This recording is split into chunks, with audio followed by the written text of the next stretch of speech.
Allez, bonjour à tous et bienvenue dans cette nouvelle vidéo. Aujourd'hui, on se retrouve pour résoudre un nouveau problème sur LeetCode qui est Valid Anagram. Donc, ce qu'on va faire, c'est qu'on va valider un anagramme. Donc, on a deux chaînes de caractères S et T et on doit retourner vrai si la chaîne de caractères T est un anagramme de S. Faux sinon. Donc, un anagramme, qu'est-ce que c'est? Rapidement, c'est du coup un mot ou une phrase formée en réarrangeant du coup l'ordre des lettres d'un mot différent ou d'une phrase différente. Et on utilise toutes les lettres une fois. On a un exemple, on a anagramme ici, et du coup, il faut regarder si T, du coup, c'est un anagramme de anagramme, et c'est bien le cas, nagaram, parce qu'on a bien chaque lettre, du coup, de anagramme qui apparaissent une fois, pas forcément dans le même ordre, mais c'est pas grave, c'est le principe d'un anagramme, c'est du coup, l'ordre est différent. En revanche, là, on a rats et car, et on peut voir que là, c'est différent, parce que certes, on a le A qui apparaît à chaque fois, mais R et T, c'est pas dans S, voilà, tout simplement.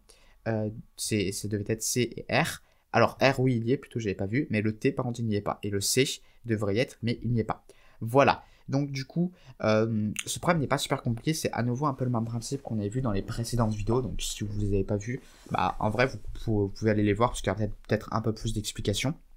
Je vais essayer quand même d'expliquer le mieux possible, hein, mais c'est juste que des fois, voilà, ça peut arriver d'oublier quand même certains trucs. Comment on va faire? Donc, ce qu'on va faire, c'est qu'on va utiliser une liste qui va être en fait une hashmap, où chaque valeur va être en fait une valeur qui va représenter du coup la fréquence d'une lettre. On a 26 valeurs, donc une valeur pour chaque lettre de l'alphabet, parce que, comme il s'est dit ici, les lettres en fait ne sont que des lettres en minuscules anglaises, donc en fait les lettres de l'alphabet quoi. Donc du coup ce qu'on va faire c'est que on va prendre du coup un tableau à 26 valeurs, toutes initialisées à 0, parce que pour l'instant on ne sait pas en fait quelle est la fréquence en fait de chaque valeur, de chaque lettre. Donc ce que ça veut dire c'est que du coup la première valeur qui a l'index 0, ça va représenter la lettre A. La deuxième valeur qui a l'index 1, ça va représenter la fréquence de la valeur B, etc. jusqu'à la valeur qui a l'index 25 qui va représenter la valeur, la fréquence de la lettre Z.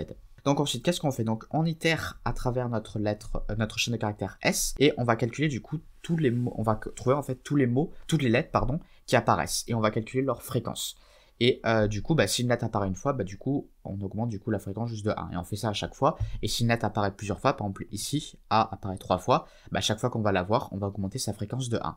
Et on va augmenter en fait du coup tout simplement la valeur qui est associée dans cette liste. Donc pour cela, on itère. Donc du coup, on a un petit truc peut-être un peu particulier ici, c'est le S de I différent de slash 0. Ça veut tout simplement dire en fait que tant qu'on n'a pas le slash 0, on continue. Parce que le slash 0 en fait c'est un indicateur qu'on ne voit pas en fait nous quand on écrit une chaîne de caractères ou quand on lit une chaîne de caractères. C'est en fait simplement un indicateur qui permet de dire au C qu'on a fini en fait, qu'on est à la fin d'une chaîne de caractères. Voilà, tout simplement. Donc du coup ensuite ce qu'on fait c'est qu'on va faire S de I moins A en index en fait. Donc qu'est-ce que ça fait? Tout simplement on va récupérer un char ici grâce à S de I et on va lui soustraire moins A. Et en fait ce que ça va faire c'est que ça va utiliser les valeurs de la table ASCII automatiquement. Et ce que ça va faire c'est que du coup ça va prendre la valeur l'entier qui est associé au caractère ici de S de I, du char retrouvé obtenu grâce à S de I. Donc pour cela ça va être une valeur comprise entre 87 et 122, vu que nous ce sera des lettres de l'alphabet minuscule et elles sont ici, entre 87 et 122, et on va lui soustraire du coup la valeur associée à A qui est 87. Donc du coup les valeurs qui seront données grâce à cette soustraction, ce sera des valeurs entre 0 et 25, parce que 87 moins 87 ça fait 0, et 122 moins 87 ça fait 25.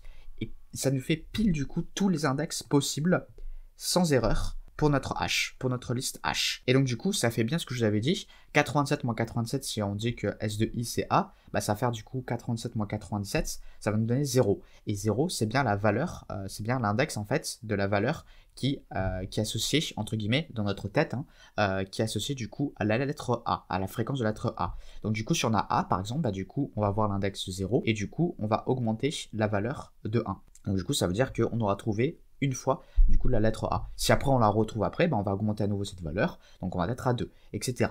Et donc du coup on fait ça pour tous les caractères de notre chaîne S, et une fois qu'on a fini ça, on va du coup regarder les lettres et leurs fréquences en fait dans la chaîne de caractères T. Donc si dans la chaîne de caractères T on trouve une lettre, donc pareil en regardant du coup sa fréquence dans H, et cette fréquence en fait est égale à 0, ça veut dire qu'elle n'a pas été trouvée en fait dans la lettre S, dans la chaîne de caractères S. Donc du coup ça veut dire qu'on utilise une lettre qui n'est pas dans S. Donc on ne fait pas un anagramme en fait. Et donc du coup c'est pas bon, donc on retourne faux. Par contre si c'est différent de 0, là on va diminuer la fréquence de 1. simplement parce qu'on ne peut pas réutiliser la même lettre plusieurs fois. Là, la lettre, elle est utilisée plusieurs fois parce qu'elle est 3 fois. Donc, il faut dire qu'en fait, on a 3 A différents, entre guillemets. Et ensuite, ce qu'on fait, c'est qu'une fois qu'on a fini ça, c'est pas tout à fait fini. Parce que après, il faut qu'on regarde qu'en fait, on ait bien utilisé toutes les lettres. Parce qu'en fait, vous voyez que là, ce qu'on fait, c'est qu'on regarde juste, en fait, si on n'utilise pas une lettre en trop.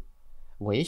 Mais qu'est-ce qui nous dit que à la fin de ça, on n'a pas une lettre qui a encore une valeur de 1, par exemple, parce que, je sais pas, par exemple, si on a anagramme, et notre T, c'est nagarm.